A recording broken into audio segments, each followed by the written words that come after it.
আসছি আমি নদীর পাড়ে, কিন্তু এইভাবে কখনো গোসল করা হয় না, এর জন্য অনেক ভয় লাগতেছে।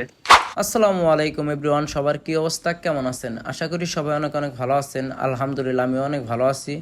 সো আমি আসছিলাম বেরিবডল আমার এক ছোট ভাইয়ের বাসায়। আর এই জায়গার থেকে যমুনা নদীর পার অনেক কাজ, তার জন্য ভাবলাম সকালবেলা যাইয়া একটু গোসল করে আসি। তার জন্য আমি আর আসলাম দুজনে মিলে বের হয়ে পড়লাম যমুনা নদীর পাড়ে যাওয়ার উদ্দেশ্যে।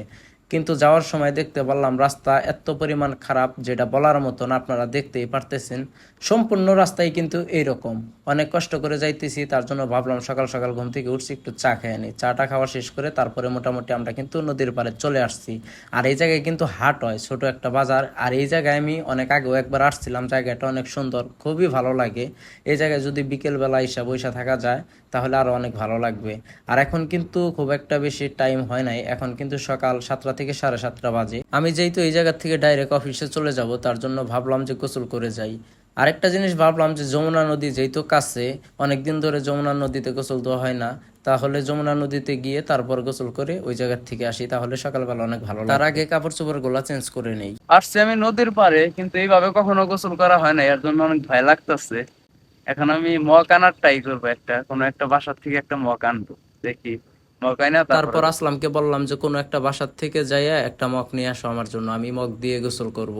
এভাবে করব না, ভয় করতেছে। আর ভয় পাবোই না কেন, কারণ এই দিক থেকে যদি ওই দিকে তাকাই তাহলে একদম কিছুই দেখা যায় না। আপনারা দেখতেই পারতেছেন, একদম কিচ্ছু দেখা যায় না।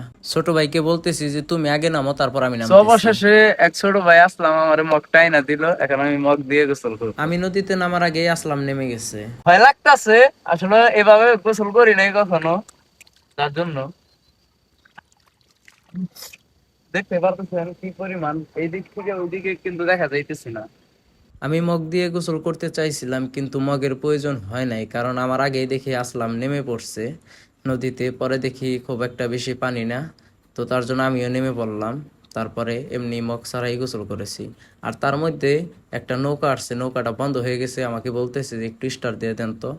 তো এখন আমি নৌকায় উঠতেছি, এখন নৌকায় উঠে দেখবো যে নৌকাটা স্টার্ট দিয়ে দিতে পারি কিনা।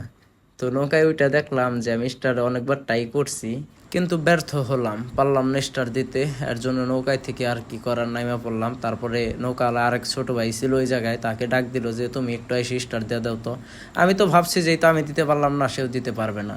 কিন্তু ও মা কি বলে, সে আইসা দেখি 2 ঘুরানি দিয়ে পুরো স্টার্ট দিয়ে ফেলাইলো।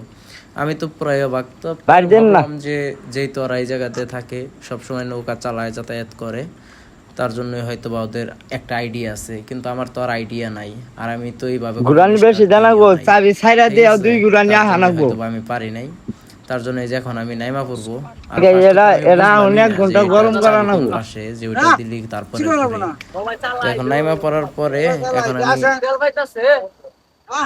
সো আজকের ভিডিও এ পর্যন্তই। সবাই ভালো থাকবেন, সুস্থ থাকবেন। আর ভিডিওটি ভালো লাগলে অবশ্যই একটি শেয়ার দিয়ে যাবেন। ভালো থাকবেন, আল্লাহ হাফেজ।